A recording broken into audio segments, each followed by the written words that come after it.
We continue now at the top of Daf Memamid Beis and Meseches Shevuos. This is Shevuos Daf 40b. And the previous summit, Shmuel said that let's say the claim is chitin and sa'orin, it's wheat and barley, and then the person admits one of them, so that's considered to be a hodah mimin hataina, and the person is chayiv to take the shvuas mod v'mixas. And the Gemara is in the middle of bringing a proof from the Mishnah. The Mishnah is discussing a case where the claim is land and also kalim, and then he admits, let's say, by the land, or he denies the land. In general, there's no shvua when it comes to land. And the Mishnah continues, hodah b'mixas karkos. Let's say he admits to some of the land, so then potter. Again, in all of these cases, we're going to say potter because either the admission or the denial is land, and so therefore, again, you don't take a shvu in situations of land. However, b'mixas kalim, let's say he admits to some of the kalim, so now we can treat the kalim independently as mod b'mixas, so then chayiv, so then he's obligated to take a shvu, and as we said, and as we'll mention over here as well, not only does he take a shvu on the kalim, we now use the concept of gilgul shvu, and he takes a shvu on the karka, on the land as well. And the Gemara now brings its proof. Taima de kalim v'karkos. The whole reason over here why there's a possible exemption is because it's vessels and land. The karka lav bas shvuhi, because land is not something you take a shvu on. Hakalim v'kalim, but let's say it would be vessels and vessels. It would be different kinds of vessels, similar to like chitin and sa'orin. Dumya de kalim v'karkos, similar to kalim and karka, two separate kinds of kalim. So chayiv, so then apparently the person would be chayiv, and therefore that would seem to be a proof to Shmuel. The Gemara says not necessarily. Hu adin dafilu kalim v'kalim nami potter. It could be that by kalim and kalim also the person would be potter. Maybe it's not true. It's not considered to be mimin hataina. V'hadzikotani kalim v'karkos, and maybe the whole reason why the Mishnah is bringing a case of kalim and karkos, kamash malon, is to teach us the chihoda b'mixas kalim chayiv af al hakarkos, that it teaches us that if he admits on some of the vessels, he's chayiv to take a shvua even on the land. The idea of gilgul shvua. The Gemara says, well, my kamash malon, well, what would that be teaching us? Zokakin, the concept of zokakin, the concept that once he takes a shvua on the vessels, he takes also on the land. That tanina, that we already learned in a Mishnah. That's a Mishnah in Kedushin. It says zokakin es anachosim sheyesh len achrayis lishav alein. It says that the nechosim sheyesh len achrayis, you're going to apply this idea of gilgul shvua, and you'll swear on them. It already says that in the Mishnah in Kedushin. And the Gemara says to that, ha ikr over here is actually the main place where we learn that concept. Hahi agav grora nasva. That was just brought because it was a little relevant to another halacha that was over there, but that's not the main source. And Rashi explains, hacha ikr de kula Meseches behilchas shvua. Here the whole Mesechet is about hilchas shvua, the halachas of Shevuos, and so therefore it makes sense to have gilgul shvua here. Vahid de kedushin, but over there in kedushin, agav grora nasba. Aidi de tana hasam, because over there we learn nechasim shein lamachrayis niknin im nechasim sheyesh lamachrayis. That's the idea of kinyan agav, that if you have property that's movable property, it can be acquired together with non-movable property. Bekesef below mashicha, you can just do a kinyan with kesef. You don't need mashicha. So therefore, once we said that idea, that's kind of similar to gilgul shvua. So tani bahadayu shafim zokakin as hanachasim sheyesh lamachrayis l'shvua, that you also have a concept of zokakin when it comes to shvua, when it comes to oaths. And the Gemara continues, Rabbi Chia bar Abba Amar Rabbi Yochanan, and Rabbi Chia bar Abba says that Rabbi Yochanan says, Toanu chitinu sa'orin, if the claim is wheat and barley, v'hodelo ba'achas mehen, and he admits one of them, potter. So in that case, actually, it is a case where he's exempt from a shvua. That's not considered to be a hodah mimin hataina, and that goes against what Shmuel said. It also goes against the way we quoted Rabbi Yochanan on the previous summit, as the Gemara now says, V'hamar Rabbi Yitzchak, what didn't Rabbi Yitzchak say? Yeyasher, it's correct what Shmuel said, V'chein Amar Rabbi Yochanan, and that's what Rabbi Yochanan says the same thing. So here we have a contradiction in Rabbi Yochanan, and the Gemara says, indeed, that's true. Amoroi ninu alibid Rabbi Yochanan. There's a machlokas amoroim, exactly what Rabbi Yochanan held. And the Gemara now will go through the same proofs that we just went through before with regards to this issue. Tashma coming here from the Mishnah, Ta'anu chitin v'hodelo b'sorin potter. The Mishnah says if he claims wheat and the admission is barley, so then the Tanakama says potter, Rabbi Gamliel mechayev, and Rabbi Gamliel says chayev. Tanakama says potter because it's not an admission mimin hataina. Taima de ta'anu chitin v'hodelo b'sorin. So again, it seems like the reason is because the claim was wheat and the admission was barley. Hachitin usaorin, let's say the claim would be both wheat and barley. V'hodelo be'echad mehen, he would admit one of them. So then chayev, so apparently it would be chayev. So that would seem to be a proof against Rabbi Yochanan, against the version of Rabbi Yochanan here. The Gemara says not necessarily. Hu adin dafilu chitin usaorin nami potter. It could be even by wheat and barley. We would say potter. V'hayde katani hachi, and the reason why we specifically give a case of chitin and hodelo b'saorin lahodiacha kochad Rabbi Gamliel. That's to teach the strength of Rabbi Gamliel that he says chayev shvua even in that situation.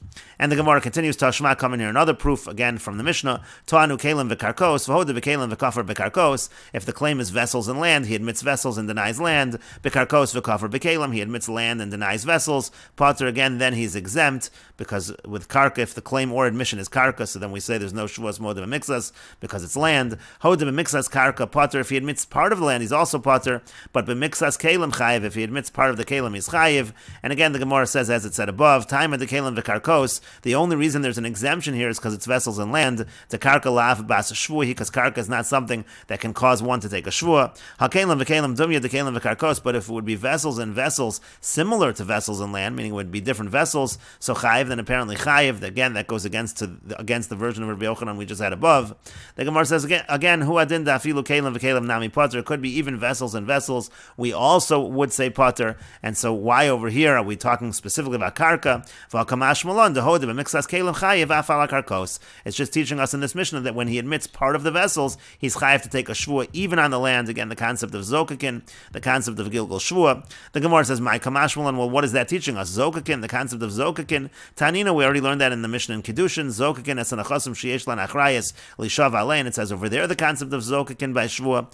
And again, the Gemara answers, ha ikar over here is the main source for that idea. Hahi agav groranas, but that was just brought because it's similar to another halacha that was taught over there in Kiddushin, as we said above. And the Gemara continues, Eisvei Rababa bar Memel Rabbi Chia bar Abba. Rababa bar Memel asks Rabbi Chia bar Abba the following question from a brisa. The brisa says, Tanu shor v'hodelo b'seh, if he claims from an ox and he admits a sheep, or seh v'hodelo b'shor, the other way around, he claims a seh, he admits a shor. Potter, so then we say potter, it's not mimin hatayna. Tanu b'shor v'seh, if he claims a shor and a seh, v'hodelo b'echad mehan, and then he admits one of them chayiv, so then we say chayiv. So here it seems clear, it seems like the exact same case as chitin and saorin, and we're saying chayiv, it's a question on the version of Rabbi Yochanan that said potter. And the Gemara says, Amar Lei said to him, Hamani Rebbe Gamliel. What we can say is that this brisa is actually following the opinion of Rebbe Gamliel. Rebbe Gamliel says you don't even need mimin hatayna at all. But the Gemara says, 1 second, Rebbe Gamliel, if you're going to say that the brisa follows Rebbe Gamliel, afilu reishanami, then even in the first case we should say chayiv. Even in a case where the claim is a shor and the admission is a seh, we should say chayiv, but that's not what the brisa says. So you can't possibly say the brisa is Rebbe Gamliel. And so instead the Gemara says, Elo hamani admon. He rather, who is the author of this brisa? It is Admon. And the Gemara says, V'lo d'chuyim madchinan loch. I'm not just pushing you off with this answer to say it's Admon. Ela Talmud arachu b'fiv shel Rabbi Yochanan. Rather, this was a tradition that Rabbi Yochanan had. It was something that Rabbi Yochanan taught. Hamani Admon, he that who is the author of this brisa? The author of this brisa is Admon.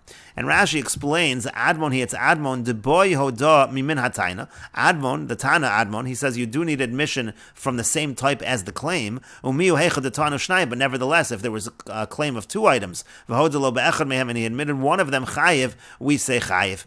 And Rashi notes, v'hada Admon b'masnisini. Now this Admon actually is in a Mishnah. It's a Mishnah in Ksubis. Miyu hacha b'Meseches Shevuos lo mefarshin b'Gemara b'mai pligi. Over here in Meseches Shevuos, we don't go through exactly what the machlokas over there is in terms of the argument. But in the last parak of Ksubas, mefarshinan devahachi pligi, it's explained that this is exactly the machlokas. And the Gemara continues, Amar Ravanan, Amar Shmuel. Ravanan says that Shmuel says, To'anu chitin, let's say the person makes a claim of wheat, v'kadam v'hodelo b'sorin, and then quickly the person admits to barley. He thinks that the person might finish up and claim both wheat and barley. He's afraid if he admits at that point in time, that's going to be an admission that's mechayev him a shvua. So he quickly admits to the barley before that claim is even made. And so now it's not a hodami min hatayna. And so he says it depends. Im kemarim, if it's clear that he's doing it because he's being crafty, he understands the halacha, and he's just trying to get out of a shvua, so then chayiv, then he is liable to take a shvua. But in b'miskaven, but if it was with intention, he wasn't trying to get out of anything, so patra, so then actually he would be exempt from a shvua. Rashi says, im kemarim, im nira lebezin shekofatz lahodos kadei shelo yitanenu zeh saorin. If it seems to Bezin that he quickly admitted so that there shouldn't be a claim made against him for barley, v'yis chayiv lo shvua behodas saorim, that would then obligate him to take a shvua because he admitted to the barley. So then chayiv lo shvua, then he is going to be chayiv a shvua. Mamar lo zeh shneim yesh li if the person then says, actually, you owe me both of them. However, if it was just intending to answer the claim, Shalchitin is answering the claim of wheat, it's not like jumping to try to answer and get out of something, so then potter, then he is exempt. And the Gemara continues, V'yamar Ravanan Amar Shmuel, and Ravanan says that Shmuel says, Tanu shtei machten, let's say he claims from him 2 needles. The idea is it's 2 insignificant vessels. V'hodelo be'achas mehen, he admits one of them chayiv, then he's going to be chayiv. And he explains as follows, Lefikoch yatzu kalim, it's for this reason that kalim were singled out in the pasuk. The pasuk mentions kalim, l'mashein. The point is, even if they are the most insignificant, but if they're still kalim, if they're vessels, if they qualify as vessels, that is enough. They don't have to be chashiv. And the Gemara continues, Amar Papa says, Tanu kalim upruta. Let's say the claim is vessels and a pruta. Vahoda bekalim, and he admits the vessels, v'kafar bepruta, and he denies a pruta, so then potter, then he's exempt. As the Gemara is about to explain, Rav Papa holds the denial has to be shtei kesef like Rav. That's why we say exempt in this case. Hoda bepruta v'kafar bekalim. Now, if he admits the pruta and denies the vessels, by vessels the significance doesn't matter, so then chayiv, so then he is going to be liable. And the Gemara explains, chada karav, the first one is like Rav, because again it has to be a denial of shtei kesef, v'chada k'shmuel, and then the second one follows Shmuel, that even if a claim of 2 items is made and he admits to one of them, the person is actually going to be liable. And as the Gemara now elaborates, chada karav, one follows Rav, diamar kfiras taina shtei kesef, who says the denial of the claim has to be 2 kesef, and chada k'shmuel, one is like Shmuel, damar tanu chitin usorin, because again Shmuel says if the claim is 2 items like wheat and barley, v'hodelo be'achas man, and then he admits one of them chayiv, then we do say chayiv. And Rashi explains, Lefikach yatzu kalim likasa beferish. The reason why kalim were written singled out in the pasuk, lemashein, it could be any kind of vessel. It's chayiv alein b'chol shein, even insignificant. There's going to be a liability in terms of the Shevuos modem and mixas to have lemichtav kitin ish el reo ksafim lishmor. Could have just said ksafim in the pasuk. It didn't need to say kalim. V'yanoam minam ksafim shnayim v'davar chashav. I would have said just like ksafim is 2 and it's something significant. Av kol shnayim v'davar chashav, so too it has to be 2 and significant. Elakasav kalim lomar, but the reason why it says kalim is to say to have a davar chashav v'lo ba'inan shavyein shtei kesef. The reason why is to say that automatically by kalim it's considered to be a davar chashav. It doesn't need to be worth shtei kesef. The kafar bepruta pater, again, then we said if he denies a pruta, this was Rav Papa's statement, he's pater kedem mefarish v'yazal karav, like we're going to say that's like Rav, diamar kfira shtei kesef b'inan, who says you have to deny at least shtei kesef. But now kafar bekalim, let's say he denies the kalim, v'yafilu kaldu, even if the kalim are totally insignificant. Kedamrina, like we said, lakach yatzu kalim l'mashein. The reason why kalim are specified is because it's l'mashein, even if they're anything. V'imishum hodami min hakfira. Now, if the issue of concern is you have to admit from the same type of the denial, b'hasfira like Shmuel. So in this regard, we hold like Shmuel. Diamartanu b'chitanu sa'orin, who says that if the claim is wheat and barley, v'hodelo be'echad mehen, and he admits one of them, chayiv. So then the person is chayiv to take a shvuah. And the Gemara continues at the 2 dots, Manali biyadcha ein lach biyadi potter. The Mishnah said, let's say he says, you owe me a man, and he completely denies it. So in that case, potter, in that case, we say he's exempt from taking a shvuah. He does not have to take a shvuah d'oraisa in a total denial. That's only by moda b'mixas. It's moda b'mixas. It's only if there's a partial admission. The Gemara says, Amar Rav Nachman says, umashbiyan oso shvuas heses. We do give him, we administer him an oath that's called a shvuas heses. Basically, that's a shvuah of the Rabbanan. Rashi explains heses. The word heses is lashon summa, shesamu chachamim olav shvuah. It's a language of summa. It means that the chachamim they set up a shvuah for him. It's essentially instituted by the chachamim. Kimo im Hashem hesis chabi, like it says im Hashem hesis chabi. Rashi says this over there as well. Rashi says that that's the language, what hesischa means. And the Gemara continues, my time, and now what's the reason for the Shevuos Heses? Because chazaka, because there's a presumption, ein adam tovei, a person doesn't make a claim, elam ken yesh lo alav, unless there really is some kind of valid claim, and therefore we make the person take a Shevuah. The Gemara says, adrab, on the contrary, chazaka ein adam meiz panav b'fnei bal chovo, don't we have a presumption the other way, that a person is not so brazen to deny something to somebody that he owes something to? The Gemara says, not necessarily. It could be that he's just trying to delay. It's not that he's not going to pay him back, he's delaying because he doesn't have the money right now. Savar ad havaliu paranale, he says, when I have the money, then I will pay him, and so therefore, again, that's why we make him take a shvuah. The Gemara says, Teda, you should know, Damar Avidi Baravin, Amar Rav Chisda, that Avidi Baravin says that Rav Chisda says, Hakofer b'milveh, if somebody denies a loan, kosher le'edus, he's still considered kosher to testify. We assume he's just delaying until he gets money. Now, b'pikadon, if he denies a deposit, as we'll see in Rashi in a moment, this is where we know for sure he has the deposit and he denies it, so then pasal le'edus, then he's disqualified from testifying because he's clearly clearly lying, he's trying to steal. Rashi explains, Ein adam meiz panav teida, you should know, Damrina nishtamuta yishtamit, that we do say the person is just delaying because he's trying to get the money together. Hakover b'milva, if a person denies a loan, ubo edim, v'hu lo nishba, and the witnesses come, and v'hu lo nishba, and then he doesn't swear, so kasher le'edus, he's going to be kasher le'edus over there. V'lo amron, we don't say chashad amamonu, we don't say that he's suspect in terms of stealing money. Again, the case over here is that witnesses basically said he was lying, but still we don't say that he's suspect as a ganav. Rather, we just say that he was delaying misham demilva lo tzanin, because he spent the money. Loans are meant to be spent. He doesn't have right now what to pay, and so again, in that situation, we say he's still kosher la'edus, but b'pikadon pasul la'edus. But let's say he denies a deposit, he's possible to testify. Ve'afilu lo nishba, again, even if it's a situation where he didn't take any shavua, and so it's just an issue in terms of chashad amamona. It's not that he took a shvua and lied. That's what Rashi was saying above as well. Witnesses came. It's not that he took any shvua. We're talking about situations where it's just an issue that was he trying to steal or not. The mishad de kafir, because the moment that he denies the pikadon ichshid le'amamona, just the denial makes him suspect that he would steal money. Ubabab Metzia b'parakam mukminale, in Bab Metzia we say in the first parak, b'da'asu sahadi, it's when witnesses come, they shait to have it biyadi, and they testify at that moment he did have it. You can't say that he just lost it, maybe he's just delaying until he finds it. You can't say that. The witnesses know that he has it in a place where he knows about it. That's why by the case of Bikadon, we say Pasul Le'edus.